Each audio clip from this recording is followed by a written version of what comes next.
বলেন পরকালের জীবন যে সত্যি, আখিরাত যে একদিন ফেস করতেই হবে, রবের সামনে দাঁড়াতে যে হবেই হবে, এটা আমরা সকলেই বিশ্বাস করি কি করি না? এটা ঈমানের প্রশ্ন। বলেন সবাই, বিশ্বাস করি কি করি না? সেকেন্ড কোয়েশ্চেন, দুনিয়ার জীবনটা কি বেশি লম্বা না আখিরাতের জীবনটা বেশি লম্বা? এটার দলিল কোরআনে আছে না নাই? 30 নম্বর পারা, সূরাতুন নাজিআত, লাস্ট আয়াত। আল্লাহ তাআলা বলছেন, কান্নাহুম ইয়াওমা ইয়ারাউনাহা লাম ইয়ালবাসু ইল্লা আশিয়াতান আও দুহাহা। When the people of the world they will face the life of hereafter, they will say just one thing, oh Allah, we are just feeling it's like we were in the world just like on morning or on evening. দুনিয়ার মানুষ যখন আখিরাতের জীবনকে face করবে, তারা বলবে আমাদের মনে হচ্ছে আমরা দুনিয়াতে মাত্র একটা সকাল কিংবা একটা সন্ধ্যা ছিলাম। 60 বছরের জীবন একটা সকাল মনে হবে, 70 বছরের জীবন একটা সন্ধ্যা মনে হবে। সুবহানাল্লাহ পড়বেন না আপনারা সবাই?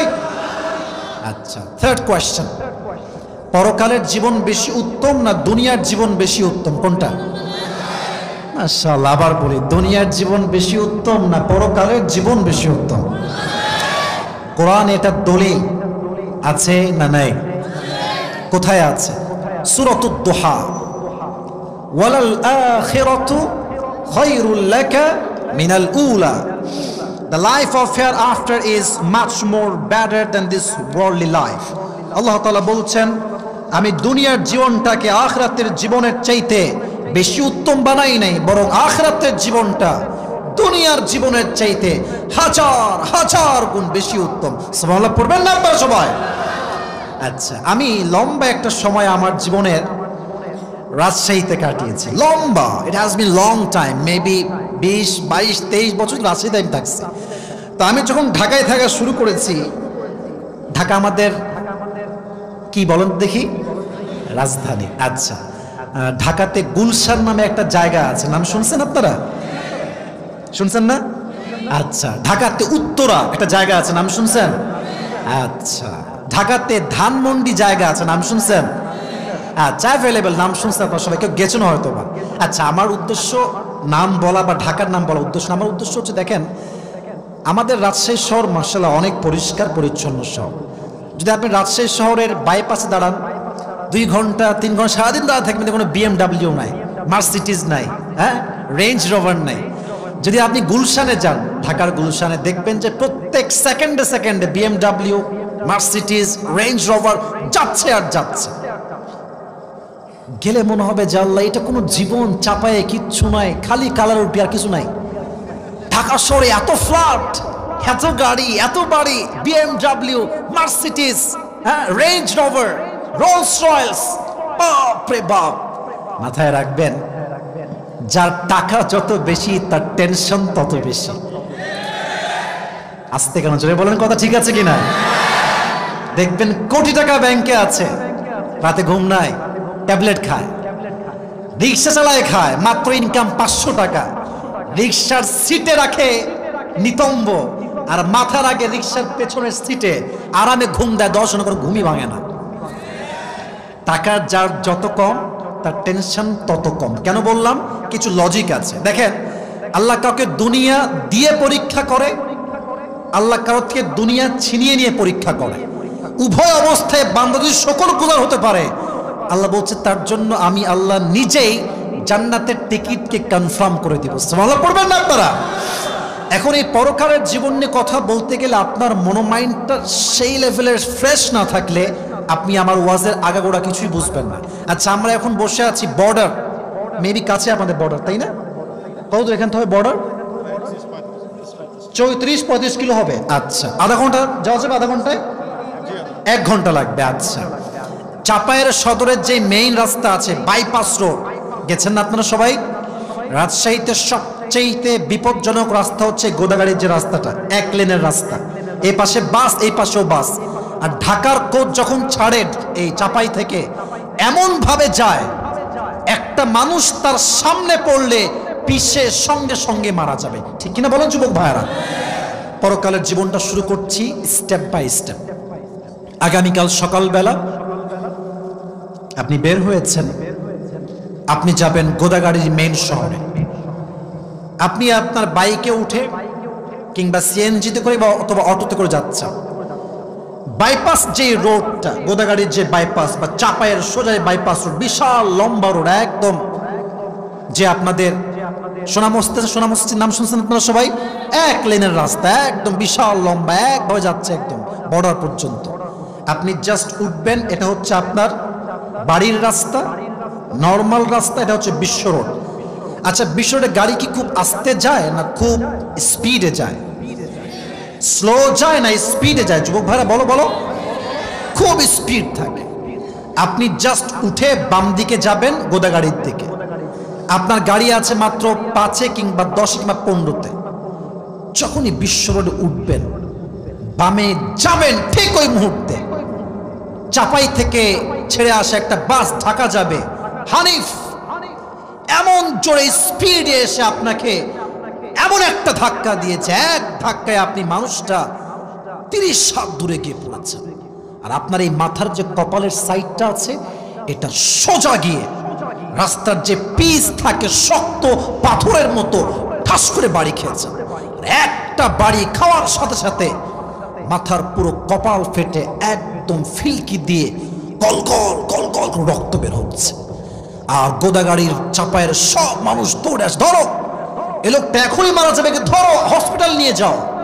কোনো মতে আপনাকে ধরে খুব আর্জেন্টলি আপনাকে নিয়ে গিয়েছে রাজশাহী মেডিকেল কলেজ, সবাই নিয়ে গেছে, কিন্তু আপনি কথা বলতে পারছেন না, senseless. You don't have strength to talk with anybody, কোনো শক্তি নাই, একদম অজ্ঞান। প্রায় 24 ঘন্টা পরে আপনি আপনার চোখ খুলেছেন। চোখ খুলে দেখছেন চতুর্পাশে খালি সাদা, রুম সাদা, বেড সাদা, ছাদ সাদা, গেট সাদা, রুমের যে বেড, বেডের যে বালিশ, বালিশের যে cover, it is look like a white colour, সব সাদা। ভাবছেন যে আমি ছিলাম কোথায়, আমি আসলাম কোথায়? হঠাৎ করে চোখটা একটু ভালো করে তাকিয়েছেন গেটের দিকে, দেখছেন গেটে লম্বা করে লাল রঙে লেখা আছে এই রুমটার নাম হচ্ছে ICU, last stage of life, you are going to die. জীবনের শেষ মুহূর্তে আপনি আসছেন। এট দ্য সেম টাইম ভাবছেন যে আয় হায় হায়, জীবনে আমি কি করলাম? পুরো যৌবনটা জেনা করে, সুদ খেয়ে, হারাম খেয়ে, বেপর্দা করে নষ্ট করলাম। আমি আজকে আইসিইউতে চলে আসছি, আমার জীবন শেষ। এট দ্য সেম টাইম দেখছেন জানালা থেকে একজন মানুষ, বিশাল লম্বা তার দেহ, আসমান থেকে আপনার দিকে নেমে আসছে। আর চাপায়ের ভাইরা বলেন তো, আসমান থেকে যে আসে সে কি মানুষ হয় না ফেরেশতা হয়? ডাউট আছে মনে হয়, মানুষ হয় না ফেরেশতা হয়? এই মুহূর্তে সে আমাদের মাঝে দুটি ভাগ হয়ে যায়। এক, the death of people, those who perform the salah, and number 2 part is the death of people, those who do not perform the salah. এক হচ্ছে নামাজি বান্দার মরণ, আর এক হচ্ছে বেনামাজি বান্দার মরণ। যে ব্যক্তি নামাজি হবে তার সামনে মালাকুল মউত সাদা ধবধবে জুব্বা পরে আসবে, এসে বলবে ইয়া আইয়াতুহান নাফসুল মুতমাইন্না উখরুজি ইলা মাগফিরাতিল্লাহি ওয়া রিজওয়ানি। মালাকুল মউত সুন্দর একজন যুবকের বেশ নিয়ে আসবে, ডাক দিয়ে বলবে এই নামাজি বান্দা, কোনো টেনশন নাই, তোমার বের হয়ে আসো ইলা মাগফিরাতিল্লাহি ওয়া রিজওয়ানি, আরে তোমার জন্য তো আল্লাহর জান্নাত অপেক্ষায় আছে। সুবহানাল্লাহ পড়ে। এবার দেখেন তার রূহটা স্মুথলি বের হবে, একদম স্লোলি। আচ্ছা, let me take a tissue. Okay, এটা আমার হাতে কি? চাঁপাইনবাবগঞ্জের ভাই, এটা আমার হাতে কি দেখেন তো সবাই। পেছনে আওয়াজ নাই যে ভাই, আমি এক বাক্যে শুনতে চাই, হাদিস বলবো, এই জন্য এটা আমার হাতে কি? আচ্ছা দেখেন তো, টিস্যু কি গোল না চারকোনা? আচ্ছা, পকেটে মাঝে মাঝে আমার রুমাল রাখি না, রুমাল, রুমাল কি গোল হয় না চারকোনা হয়? হাদিসে আসছে কাফাম মিন নাকফানিল জান্নাহ ওয়া হানুত মিন হানুতিল জান্নাহ নামাজি বান্দার রূহকে কবজ করবার জন্য আল্লাহ তাআলা জান্নাত থেকে একটা লাল রেশমি রুমালের কাপড় ফেরেশতার মাধ্যমে দুনিয়াতেই পাঠাই দিবে। সুবহানাল্লাহ পড়ে। তবে যে বান্দা বেনামাজি হবে তার মৃত্যু কিন্তু এমন হবে না। এখানে হাজার হাজার যুবক আছে, রাগ করবেন না যুবক ভাইরা, একটা কথা বলি, এখানে অনেক যুবক আছে এরা এশারের নামাজটাও পড়ে নাই,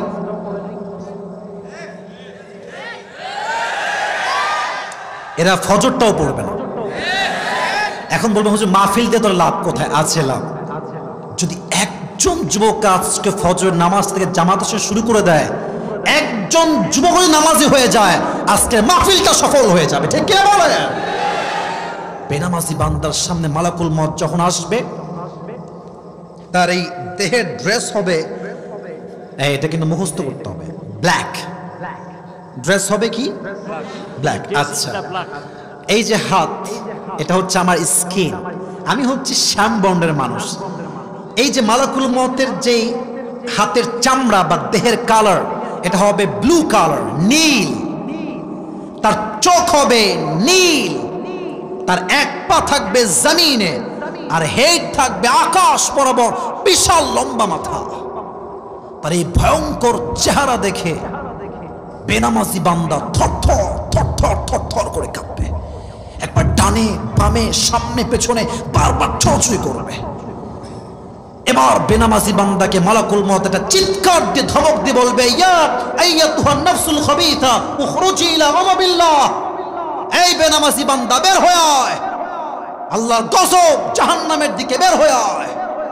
কিন্তু রূহটা বের হতে চাইবে। এবার সবাই আমার বাম হাত দেখেন, আমি পুরো হাদিসটাকে প্র্যাকটিক্যালি বলার ট্রাই করছি, উইথ অ্যাক্টিং, অভিনয় করার মতো করে বলছি যেন আপনি রিয়েলাইজ করতে পারেন। Look at my left hand, বাম হাত দেখেন। মালাকুল মউত দূর থেকে বেনামাজির রূহের দিকে এক বিশাল জোরে থাবা দিবে।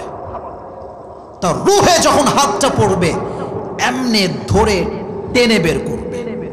হাদিসে আসছে, মুরব্বীরা কান খাড়া করেন, মায়েরা কান খাড়া করেন, যুবকেরা কান খাড়া করেন, মেহেরবানি করে একদম মনোযোগ দিয়ে শুনবেন। যখন আপনার রূহকে বের করা হবে, হাদিসে আসছে একটা জীবিত ছাগলকে যাবেহ না করে তার চামড়া কেউ যদি চাকু দিয়ে টেনে হিচড়ে ছিঁড়ে ফেলে, ওই ছাগলটার যেই পরিমাণ কষ্ট হয় তার চাইতে কমসে কম 70 গুণ বেশি কষ্ট দিয়ে বেনামাজির রূহকে কবজ করা হবে। সকলেই বলেন নাউজুবিল্লাহ। আমার কাছে এর চাইতে বেশি কোনো ইমোশন নাই বোঝাবার জন্য। আমার কথা, একটা যুবক, তুমি যেই মেয়ের সঙ্গে আজকে চ্যাট করে রাত 3টার সময় ঘুমাও, মাথায় রাখবা এই মেয়ে তোমাকেও যেমন টাইম দিচ্ছে, হতে পারে তোমার সঙ্গে সে আরো 4 জন বয়ফ্রেন্ডকে একই টাইমে মেইনটেইন করছে। কোন মেয়ের পাল্লায় পড়ে যে যুবক নামাজকে বাদ দিবে, তার জাহান্নামটা তার জন্য কনফার্ম হয়ে যাবে। যুবক ভাইরা ঠিক কিনা বলো? কোন মেয়ের পাল্লায় পড়ে নামাজকে বাদ দিও না। আর মাথায় রাখবা, মেয়ে মানুষ যেমন ভালো তেমন খারাপ। একজন মেয়ে চাইলে যুবককে যেমন পরিবর্তন করতে পারে, একজন মেয়ে চাইলে ইমানদার যুবকের ইমান চরিত্র দুইটাই নষ্ট করতে পারে। ঠিক কিনা বলে?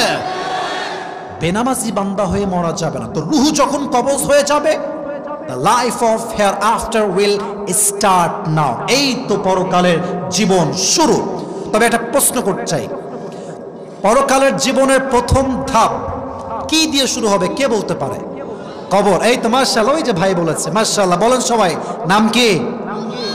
এখন একটা প্রশ্ন করবো, এটার জবাব অনেকে ভুল দিবেন। হুজুর আপনি বলবেন না, আপনারা কেউ না, যুবকরা বলবেন। অনেকে ভুল ভাল বলবেন, আগে রিমাইন্ডার দিলাম। Okay, let me ask you a question. কবরের প্রশ্ন হবে কয়টা? 4টা, তবে ব্যাখ্যা আছে। আচ্ছা, আমি একটু রিপিট আফটার রিপিট করছি। প্রথম প্রশ্ন হচ্ছে, মার রব্বুক, হু ইজ ইউর লর্ড? আমাদের রব কে? শাহাদত আঙ্গুলি উত্তোলন করে বলেন, আমাদের রব কে? আল্লাহ আমার রব। পড়েন, আল্লাহ আমার রব। দমে দমে তনু মনে তারি অনুভব। সুবহানাল্লাহ পড়বেন না আপনারা? তোমার দুনিয়াতে আমি যেদিকে তাকাই, অথই নিয়ামতে ডুবে আছি সবাই, পাখালির কণ্ঠে শুনি তাসবিহ কলো রব, তাসবিহ কলো রব। পড়েন সবাই, আল্লাহ আমার রব, দমে দমে তনু মনে তারি অনুভব। রবকে নাম্বার 1 কোয়েশ্চেন। নাম্বার 2, ওয়ামান নাবিয়ুক আতারিফু হাযা আর-রাজুল, do you know this person who is he? তাকে তুমি চেনো? সবাই কিন্তু জবাব দিতে পারবে না, যদিও এখন সহজ, আরে হুজুর সব জানি আমি। না না, এটা শুধু জানলেই হবে না। যার মুখে নবীর সুন্নাহের দাড়ি নাই, যেই যুবকের মুখে নবীর সুন্নাহের দাড়ি রাখবে না, তার মুখ দিয়ে কবরের দিকে জবাবটা বের হবে না। ঠিক কিনা বলো যুবক ভাইরা? যার মুখে দাঁড়িয়ে আছে, নবীর সুন্নাহ মেনেছে, বলবে হাদা নবিয়ুনা মুহাম্মাদুর রাসূলুল্লাহ সাল্লাল্লাহু আলাইহি ওয়াসাল্লাম। আচ্ছা, আমার মুখে দাঁড়িয়ে আছে না চাপায়ের ভাইরা? আপনার তো পলসা না পালসা? পলসার ভাইরা, আমার মুখে দাঁড়িয়ে আছে? আমায় খারাপ লাগতেছে মুরব্বী যুবক ভাইরা? বলেন, খারাপ লাগতেছে আমাকে? আচ্ছা আচ্ছা, যেই যুবকরা দাড়ি কাটে তাদের দোষ আমি একতরফা দিব না, এখানে 80% মেয়েদেরও দোষ আছে। কি গো, তুমি বুড়া হবা নাকি গো? কি বলো বলো বলো বলো বলো বলো। মাথায় রাখবেন, যে দাড়ি রাখে সে শুধু পুরুষ নয়, সে বীর পুরুষের সন্তান। ঠিক কিনা বলে? তবে মেয়েদেরকে উইথ ডিউ রেসপেক্ট সম্মান দিয়ে একটা কথা বলবো। অনেক মেয়ের জানি আমি, that is like the beard, দাড়ি পছন্দ হয় না, খ্যাত লাগে। তো তাদের জন্য আমার একটা খুব সুন্দর অ্যাডভাইস আছে, দিব? কথা কও, দিব দিব দিব? ঠিক হলে ঠিক বলবেন, নয় চুপচাপ থাকবেন। But please don't take it negatively, খারাপ ভাবে নেবেন না। To be honest with you, আমার মনে হয়, যেটা this is my personal point of view, জানি না একমত হবেন কিনা, আমার মনে হয় যে মেয়েদের দাড়ি পছন্দ হয় না, এদের সবগুলোকে বিটিএস এর হিজড়া নিয়ে এসে বিয়ে দেওয়া দরকার। এরাই পারফেক্ট হবে। বিটিএস এর হিজড়া ছাড়া এদের যে কোনো ভালো অপশন আমার কাছে একদমই নাই ভাই। এখন বিটিএস কি পুরুষ না হিজড়া, এটা আমি কিছুই বলতে চাই না। আমার কথা হচ্ছে, একটা যেই মেয়ে মুসলিম ঘরের মেয়ে দাড়ি পছন্দ হয়, সে মুসলিম ঘরের মেয়ে হিসেবে আমি তাকে বিশ্বাসই করতে পারবো না যুবক ভাইরা। 2 নাম্বার কথা তোমাদের জন্য, দেখো, বিয়ে নিয়ে বেশি কথা বলতে গেলে মারামারি লেগে যাবে। বিয়ে নিয়ে, এই মিডিয়া নিয়ে অনেক ঝামেলা। আমার একটা কথা আমি বিনয়ের সঙ্গে বলছি, যেই মেয়ে তোমাকে বিয়ের সময় বলবে দাড়ির জন্য পছন্দ হচ্ছে না, নেভার বি আপসেট, মন খারাপ করবা না। তারে মুখের উপরে বলবা, আপনি আমাকে কি পছন্দ করবেন? আপনাকে তো আমি নিজেই পছন্দ করি না। আরে যেই মেয়ে দাড়ি পছন্দ করে না, সে তো আমার বউ হওয়ারই কোনো যোগ্যতা রাখে না। ঠিক কিনা বলে? এই সাহস আছে তো? আছে তো আছে তো আছে তো। দাড়ি পছন্দ করবে না মানে? আমার মনে হয় যদি কাল থেকে 90% যুবক দাড়িওয়ালা হয়ে যায়, দেশের মেয়ে দাড়িওয়ালা বিয়ে না করলে কাকে করবে বিয়ে? বলো যুবক ভাইয়ারা আমাকে। কবরের দ্বিতীয় উত্তর দিতে চাইলে দাড়ি আজ থেকে, মুরব্বী বুঝে গেছে, মুরব্বী আগে ইনশাল্লাহ বলেছে, আপনারা তো ইনশাল্লাহ বললেন না। হাত তুলে বলেন সবাই ইনশাআল্লাহ। এবার হাত নামান, আমি এটা দোয়া করছি, আমিন বলবেন। আল্লাহ আমাদের সবাইকে, যাদের দাড়ি আছে they are fine, they are amazing, they are really মাশাআল্লাহ অ্যাপ্রিশিয়েটেড। যাদের নেই, আল্লাহ সবাইকে দাড়িওয়ালা যুবক হিসেবে কবুল করো, সকলে পড়া আমিন। 3 নাম্বার প্রশ্ন, আমার দিন, what is the name of your religion? তোমার ধর্মের নাম কি? 3টা শেষ, এবার আসেন 4 নাম্বার। ওমা ইলমুক, তুমি এত জবাব জানলা কেমনে? তোমার জ্ঞানের উৎস কোথায়? এখনো বোঝে না জ্ঞানের উৎস কোথায়? 4টা জবাব যখন শেষ হয়ে যাবে, এবার আল্লাহ রাব্বুল আলামিন ডাকতে বলবে, ও ফেরেশতা, আমার বান্দাকে আর কষ্ট দিও না, please don't heart him anymore, কোনো কষ্টই দিও না। তার কবরটাকে তোমরা 70 গজ প্রশস্ত করে দাও। তার কবরের সঙ্গে সরাসরি জান্নাতের দরজা খুলে দাও। সুবহানাল্লাহ বলেন। এই হচ্ছে আমাদের পরকালের জীবনের প্রথম ধাপ। তবে যারা পুরস্কার পাওয়ার ইচ্ছায় আছেন, তাদেরকে আমি বলবো, এখনকার 3টা চ্যাপ্টার বলছি, এটা মুখস্থ রাখবেন। আমি একজন যুবক চাই, যেই যুবকের বউ নাই, সিঙ্গেল, সে এই ওয়াজের ঠিক মাঝ মুহূর্তে সে 3টা তাকবীর দিবে বাঘের বাচ্চার মতো। Is there someone like this? কেউ কে আছে এরকম? এনিওয়ান? তাকবীর দিবে লিল্লাহি তাকবীর। কেউ নাই বাঘের বাচ্চা? এই যে হাত তুলছে একজন, হাত তুলছে কে? হ্যাঁ আমার সাথে তুমি দাঁড়াও। আরে লুঙ্গি খুলবে না, আমাকে লুঙ্গি বেঁধে থাকবি দে, কে পারবে না? তা দাও না কেন, একজন দাও। হ্যাঁ দাও, তুমি দাও, সাদা পাঞ্জাবি দাও ভাই, তুমি দাও। হ্যাঁ তাকবীর দাও।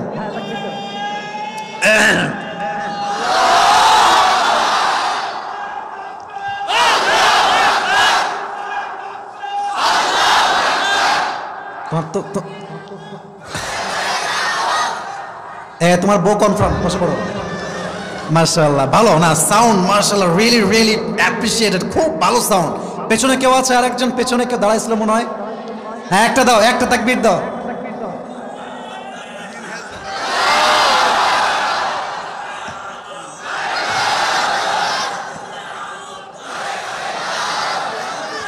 লুঙ্গি খুলে যাবে রে বাবা।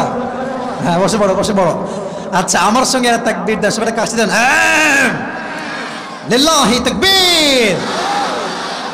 If you believe in life of hereafter, then you must have to believe in these three things. যে পরকালে বিশ্বাস করে সে তিনটা বিষয় বিশ্বাস রাখে। যুবক ভাইয়েরা, তিনটা বিষয়কে মুখস্থ করে নাও। এক, যে পরকালে বিশ্বাস করে তাকে এটা বিশ্বাস রাখতেই হবে আমার রূহ যে আজকে কবজ হয়ে গেল, কবরে যাওয়ার পরে রূহকে আবার ফিরাই দিবে একজন। আওয়াজ দিয়ে বলেন তো তিনি কে? এটা কি বিশ্বাস হয়? বুঝি নাই। হয় হয় হয়। এই জীবন জীবন নয়, আরো জীবন আছে না নাই? টাকনোর নিচে। আচ্ছা বলতেছি, সমস্যা, রিমাইন্ডার দেওয়া যাবে পরে, সমস্যা, যদি বার লিখে দিবেন সমস্যা নাই। সব কথা একসঙ্গে বলতে গেলে আলোচনার মূল বিষয়টা হারিয়ে যাবে। লেট মি হাইলাইট মাই সিলেক্টেড টপিক। এক নাম্বার হচ্ছে এই রূহটা বের হবে, এই রূহটা আবার কাম ব্যাক করবে। এটাকে ফিরায় দেওয়ার মালিক একজন, তিনি কে? Number one. নাম্বার ওয়ানটা হচ্ছে পুনরুত্থানে বিশ্বাস। Number two, if you believe in life of hereafter, then you must have to believe in on the day of judgment. যে পরকালে বিশ্বাস রাখে সেটাও বিশ্বাস রাখে যে আমার প্রত্যেকটা আমলের চড়াই গন্ডায় হিসাব নিবে একজন। আওয়াজ দিয়ে বলেন তিনি কে? কোরআনে আল্লাহ রাব্বুল আলামিন বলছেন, ফামান ইয়ামাল মিসকালা যাররাতিন খায়রান ইয়ারাহ ওয়া মান ইয়ামাল মিসকালা যাররাতিন শাররান ইয়ারাহ। যাররা যাররা, শস্যের দানা পরিমাণ ভালো আমল করো কিংবা শস্যের দানা পরিমাণ খারাপ আমল করো, এটা কিঞ্চিত পরিমাণ হলেও আমল নামায় ওজন দিবে একজন। আওয়াজ দিয়ে বলেন তিনি কে? আচ্ছা, সেই দিন কি পীর আমাদেরকে বাঁচাইতে পারবে? মন্ত্রী বাঁচাইতে পারবে? আচ্ছা একটু অনেস্টলি বলেন তো, কিয়ামতের এই কঠিন দিনে মুরিদ তার পীরকে চিনবে?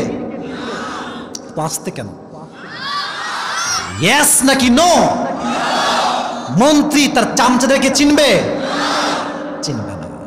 আর যারা বলে যে আমার পীর আমাকে বাঁচাবে, অনেকে বলে যে কবরে যাওয়ার আগেই নাকি গাউসে আজম চলে আসবে, লাউ ঠেলা। ছি ছি ছি, নাউজুবিল্লাহ পড়বেন না যুবক ভাই আপনার সবাই।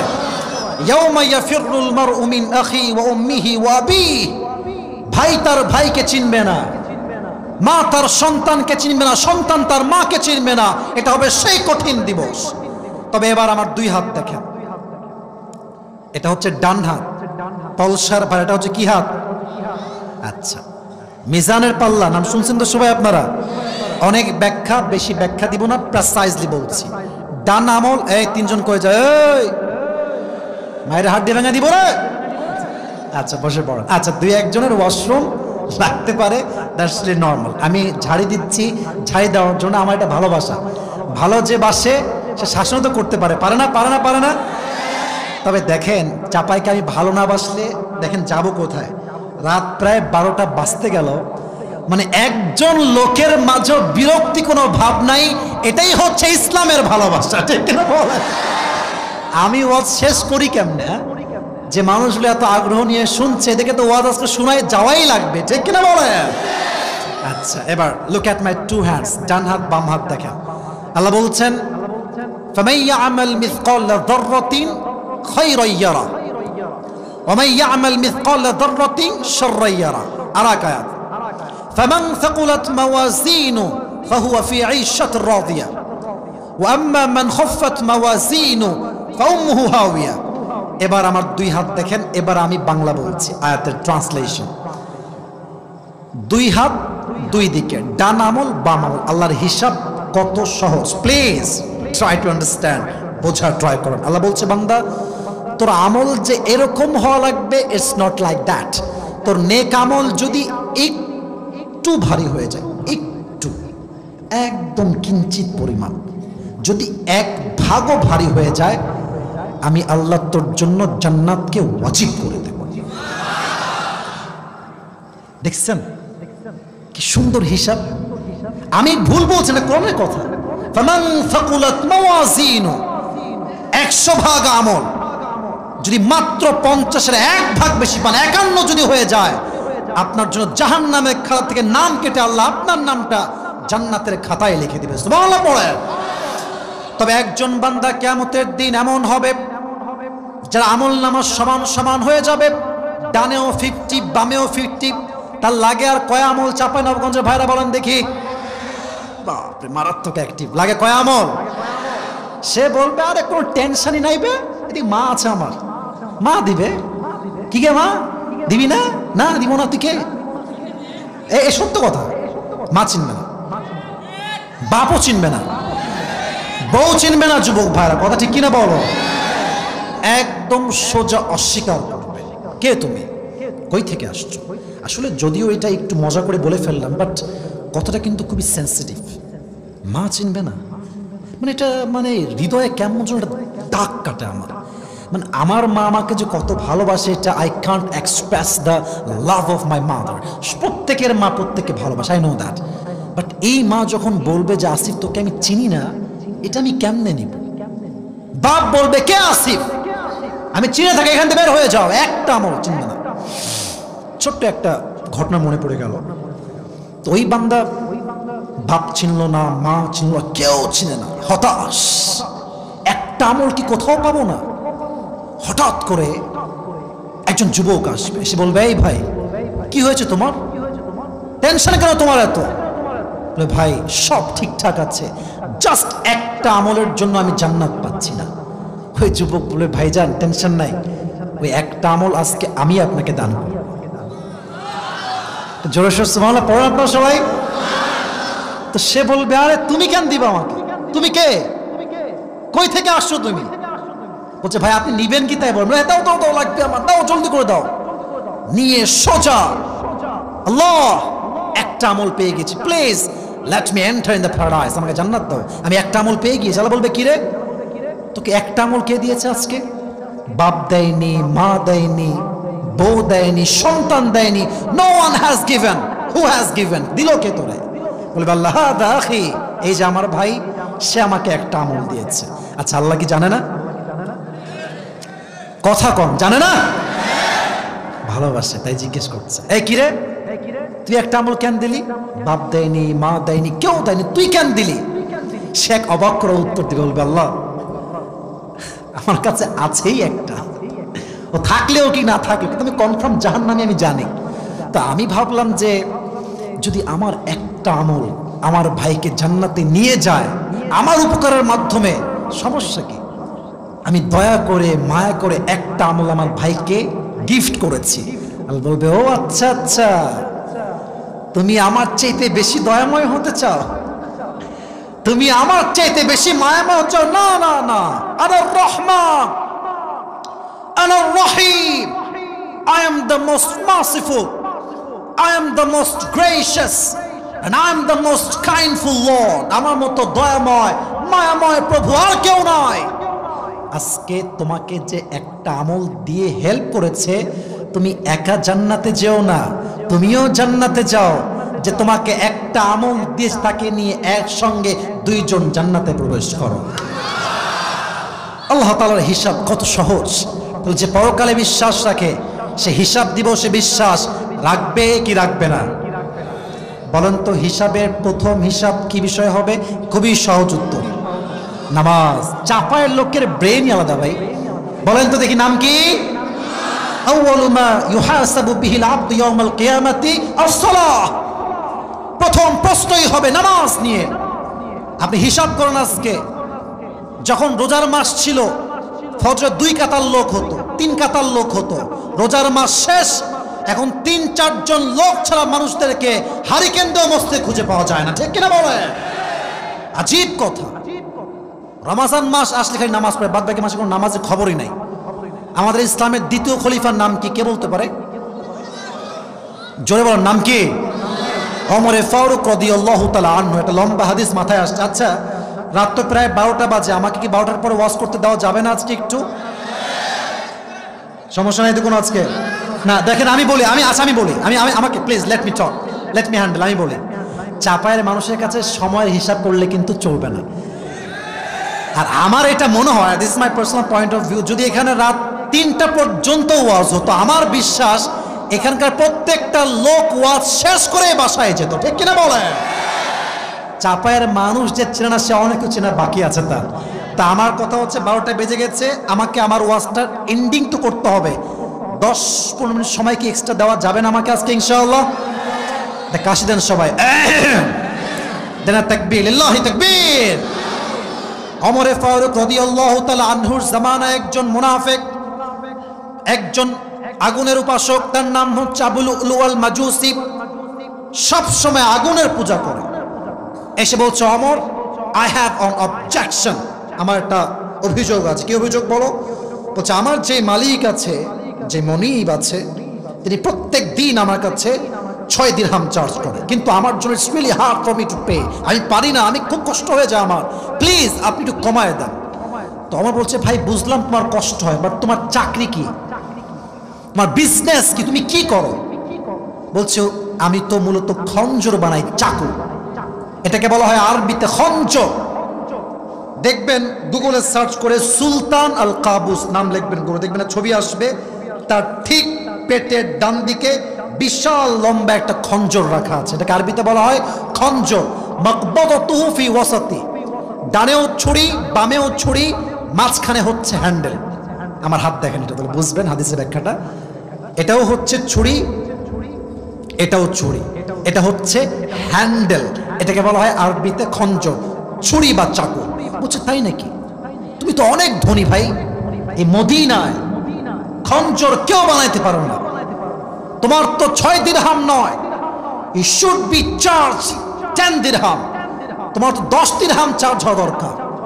এটা শুনে সে রেগে মেগে ফেরা, ওমর, সবাই তো মুসলমান, তাই তুমি সবাই বেলায় নরম, আর আমি যেহেতু অমুসলিম, তাই তুমি আমার বেলায় গরম, তাই না? দাঁড়াও, তোমাকে আমি বোঝাবো যে আমার ক্ষমতা কত বেশি। এই হুমকি দিয়ে বের হয়ে গেছে।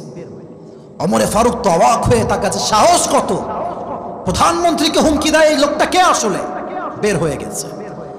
সারা রাত মিলে ওমরকে হত্যা করবার জন্য বিশাল লম্বা একটা খঞ্জর বানিয়েছে, সে ওমরকে হত্যা করতে চায়। যখন সেই লম্বা খঞ্জর বানিয়েছে, এবার ওমরকে হত্যা করবে কেমন করে প্ল্যানিং করে একটা বড় লম্বা চাদর নিয়েছে। এই মেয়েরা হিজাব পরে না, নেকাব পরে না? কি আপনার মা বোন পড়ে না? যুবক ভাইরা পড়ে না? আচ্ছা, টিস্যু নিয়ে বুঝাই, তাহলে আরো ভালো বুঝবেন। দেখবেন যে নেকাবের নিচের যে পার্টটা থাকে, দেখবেন যে এমনে ঢাকা থাকে। কথা কি আমার বোঝা যায়? যুবক ভাইরা বোঝা যায়? সে কি করেছে, আমার face, look at my face please. আমি হাদিসটা প্র্যাকটিক্যালি বোঝাবার ট্রাই করছি, একটু বোঝার ট্রাই করেন। পুরো পেছন থেকে নিয়ে এই পর্যন্ত চাদর দিয়ে ঢেকেছে। চাদরের এই যে ডানের পার্টটা, যে ডান দিকে থাকে, শাল বা চাদর, পাকিস্তানে এটাকে শাল বলে, আমরা চাদর বলি, এটাকে দিয়ে একদম এই বরাবর, মানে হচ্ছে ঠিক এরকম। আর উপরের যে পার্টটা, এটাকে নামিয়েছে এই যে ভুরু বরাবর। দেখা যায় কিছু? আর শুধু কি দেখা যায়? চোখ। ফজরের নামাজের সময় চাদর দিয়ে, মুড়ি দিয়ে ঢেকে মুনাফিকের রূপে ছদ্মবেশে আসছে ফজরের নামাজ পড়বার জন্য। ঠিক ওমরের পেছনের কাতারে, মসজিদের ডান পাশে দাঁড়িয়েছে। ওমর এসে বলছে, সফু সুফুফাকুম, কাতার সোজা করো, কাঁধে কাঁধ মিলিয়ে দাঁড়াও, আল্লাহু আকবার। হাত বেঁধেছে, সানা পড়েছেন, কেরাত পড়েছেন, সব ওকে। আল্লাহু আকবার দিয়ে রুকুতে যাবেন। এট দ্য সেম টাইম যখন রুকুতে সে গিয়েছে, পেছন থেকে সেই মুনাফিক তার চাদরটাকে ধরে এমনি উড়িয়ে দিয়েছে। আর please look at my body, আমার পুরো দেহকে ফলো করেন, আপনি আমার হাদিসের ভাষা বুঝবেন, একটু ফিল করবেন আর কি। প্লিজ একটু আমাকে দেখেন হাদিসটা বোঝার জন্য। এই হচ্ছে ছুরি, এটা হচ্ছে হ্যান্ডেল, ডানেও ছুরি বামেও ছুরি। ওমর যখন রুকুতে গিয়েছে, পেছন থেকে সে দৌড়ে এসে ওমরের পেটের এই নিচ থেকে, পেট দেখেন, don't look at my face, look at মাই বেলি, এই যে পেটে, এখান থেকে শুরু করে এমনি একটা, আবার এমনি, আবার এমনি, 3টা পোঁচ দিয়েছে ওমরের পুরো পেটের এই জায়গাতে। এত ধারালো ছুরি, হাদিসে আসছে 3টা স্ট্যাবিং এ, 3টা চাকুর পোঁচে ওমরের পুরো পেট কেটে 2 ভাগ হয়ে গেছে, পেটের নাড়ি ভুড়ি সবগুলো বাহিরে বের হয়ে গেছে। ওমরে ফারুক নামাজের মাঝে চিৎকার দিয়ে বলছে, কতালানিয়াল কালব, আমাকে একটা কুকুর হত্যা করেছে, আমাকে বাঁচাও। এমনি অজ্ঞান হয়ে পড়ে গেছে, পুরো নাড়ি ভুড়ি একদিকে, ওমরে ফারুক আর একদিকে। সাহাবা একরাম সব দৌড় দিয়ে আসছে, বাঁচাও বাঁচাও। ওমরে ফারুকের হায়াত মনে হয় শেষ হয়ে যাবে। সাহাবা একরাম খুব দ্রুত এসে দেখছে ওমর পরিপূর্ণ, he was completely senseless, he hadn't strength to talk, কোনো শক্তি না, একদম চোখ বন্ধ, অজ্ঞান হয়ে গিয়েছে। সমস্ত সাহাবা একরাম এবার নামাজ শেষ করে যত ডাক্তার, যত স্পেশালিস্ট যা ছিল সবাইকে রেখেছে, ওমরকে বাঁচাও। এদেশের প্রধানমন্ত্রী, কোন প্রধানমন্ত্রী যার শাসনের জন্য বাঘ এবং হরিণ এক ঘাটে পানি পান করেছে? সুবহানাল্লাহ বলেন, ওমরকে বাঁচাও। ডাক্তাররা এসে ঘাড়ে 2 হাত দিয়ে শুয়েছিল, এমনি হালকা উঠিয়েছে। আমি হাদিসগুলো প্র্যাকটিক্যালি বললে আমার ভালো লাগে, মানুষ বোঝে ভালো। উঠিয়েছে হালকা, পরিপূর্ণ না, শুয়েছিল হালকা উঠিয়েছে, অর্ধেক। পানির একটা পাত্র নিয়ে আসছে, it's not like a bottle, এটা জাস্ট পানির পেয়ালার মতো, বোতল না, একদম পেয়ালা পানি নিয়ে আসছে। তো ওমরকে হালকা উঠিয়ে মুখ খুলে পানি দিয়েছে। হাদিসে আসছে, এটা খুবই মর্মান্তিক দৃশ্য, আসলে বলতে গেলে খুব কষ্ট পাই, মনটা ভেঙে যায় যে কি কষ্ট, কি নির্মম ইতিহাস, কি কষ্টের ইতিহাস। পানি যখন মুখে দিয়েছে, গলা দিয়ে নেমে, বুক দিয়ে নেমে, পুরো পেট যেহেতু কাটা, পানিগুলো এখানে এসে পেটের পাকস্থলিতে না গিয়ে সব পানিগুলো পেট কেটে বাহিরে বের হয়ে গেছে। সাহাবা একরাম এই দৃশ্য দেখে চোখের পানি আর কেউ আটকাতে পারে না। অমর, বীর পুরুষ, বীর বাহাদুর, কি অবস্থা তার? ডাক্তাররা বলছে, এবার তোমার দুধ নিয়ে আসো। দুধ পানির মতো নরম নয়, এটা অনেক গাঢ় জিনিস, এটা হয়তো পেটের ভিতরে থাকবে। দুধ নিয়ে আসছে, দুধ ঢেলেছে, দুধ গলা দিয়ে নেমে, বুক দিয়ে নেমে, পেট পুরোটা কাটা, সব দুধগুলো এখান দিয়ে এসে পেট কেটে সব বের হয়ে গেছে। এবার ডাক্তাররা বলছে শেষ, একমাত্র আল্লাহর উপরে ভরসা, আমাদের করার মতো আর কিচ্ছু নাই। ওমর হয়তো আর বেশিক্ষণ বাঁচবে না, এটা আমাদের অভিজ্ঞতা বলছে। হঠাৎ করে ওমরে ফারুক, লুক অ্যাট মাই আইস, চোখ দেখেন, এই যে চোখ বন্ধ ছিল, হঠাৎ করে চোখ একটু খুলেছে। দূর থেকে একজন সাহাবী দৌড় দিয়ে আসছে, ইয়া ওমর, আপনি ঠিকঠাক আছেন? আপনার কি হয়েছে? কোনো শব্দই নাই, কোনো কথাই নাই, বলছে, ইঙ্গিত করছে, তোমার এই কানটা আমার মুখের কাছে নিয়ে আসো। ওই সাহাবী দৌড় দিয়ে এসে তার এই কানটা ওমরের মুখের কাছে নিয়ে আসছে। সে ভাবছে হয়তো ওমর বলবে যে আমার অমক জমি অমক সন্তানকে দিয়ে দিও, আমার অমক টাকা অমক জায়গায় বিলীন করে দিও। না না, যখনই তার কানটা বাড়িয়ে ওমরের মুখের কাছে নিয়েছে, ওমর তাকে জাস্ট একটা কথা জিজ্ঞেস করেছে, বলছে, এই সাহাবী, আসল্লান নাস, আসল্লান নাস, আমি ওমর, যেই নামাজের ইমাম ছিলাম, যেই ফজরের জামাতের আমি ইমামতি করছিলাম, আমাকে বলো, আমি অজ্ঞান হওয়ার পরে তোমরা সেই নামাজটা জামাতের সঙ্গে আদায় করেছিলে কিনা? সুবহানাল্লাহ, নাই আপনাদের মাঝে ভাইয়ারা? কেমনে বোঝাবো? আপনি আমাকে বলেন, কোন ভাষায় বোঝাবো? পেটের নাড়ি ভুঁড়ি একদিকে, পুরো পেট ফেটে গেছে, কেটে গেছে, নাড়ি ভুঁড়ি কিচ্ছু নাই। Last stage of life, he was just asking for salah, শুধু নামাজ, বলো আমাকে নামাজ তোমরা পড়েছো কিনা? কোন সাহাবী যে দুনিয়াতে জান্নাতের টিকিট পেয়েছে? নবীজি দুনিয়াতেই অ্যানাউন্সমেন্ট দিয়েছেন, আমার ওমর জান্নাতে আমার সঙ্গে ডান পাশে অবস্থান গ্রহণ করবে। সুবহানাল্লাহ বলেন। কনফার্ম জান্নাতের টিকিট পেয়েও নামাজকে ছাড়ে নাই। আমরা টিকিট পাইলাম কার থেকে? আমি হাসির জন্য বলছি না, আমরা টিকিট কই থেকে পেলাম? ফজর নাই, জোহর নাই, আসর নাই। আরে এত মাহফিলতে কি হবে যে আমরা নামাজ না পড়ি? এই মিডিয়াতে কি হবে ভাইরা আমার? ট্রেন্ড হয়ে গেছে বাংলাদেশে, ফেমাস বক্তা আসবে, ভাইরাল হুজুর, মিলিয়ন মিলিয়ন ভিউজ। মাথায় রাখবেন, যার ভিতরে ইখলাস নাই, তাকওয়া নাই, তার কথা দিয়ে এই জাতির কখনো কোনো পরিবর্তন আসবে না। ঠিক কিনা বলেন? যদি আপনি আমাকে শুনতে ভাল লাগে শোনেন, বাট আমি আসিফ যে খুব আমল তা কিন্তু নয়। আমার কথা হচ্ছে একটা, যেই হুজুরকে শুনলে আপনার নামাজ পড়তে মনে চায় তাকেই আপনি শুনবেন। ঠিক কিনা বলেন? আপনার সবাই আজহারির নাম শুনছেন না? কি কন, শোনেন না আপনার সবাই? আচ্ছা, শেষের দিকে আছি, একটু কথা মন খুলে বলছি। ওনার একজন নানা ছিলেন, মেবি অনেকে চিনবা তোমরা যুবক ভাইরা। ওনার নাম ছিল গোলাম সরওয়ার সাইদি হুজুর, যে আমার পেছনে অনেকে চেনেন, আপনারা চেনেন হয়তো বা। উনি কিন্তু অনেক মুরব্বী টাইপের লোক। আমাদের দেশে যখন করোনা ভাইরাস আসলো, ওনার কিছু কথা অনেক বেশি মানুষের হৃদয়ে জায়গা করেছে। এক, উনি বারবার বলতেন, নামাজ নাই যার, ইমান নাই তার। নামাজ নাই যার, মুসলিম হিসেবে পরিচয় দেওয়ার অধিকার নাই তার। যুবক ভাইরা ঠিক কিনা বলো? মেহেরবানি করে আমি আমার ওয়াজের খুব বেশি কথা না, ছোট্ট কয়েকটা কথা আমি যা বলি আপনারা আমার সঙ্গে ওয়াদা করবেন। সবাই এক কণ্ঠে এক বাক্যে বলেন, সবাই বলেন হুজুর। শুনি নাই, জোরে আবার জোরে বলেন হুজুর। বুকে রাখেন,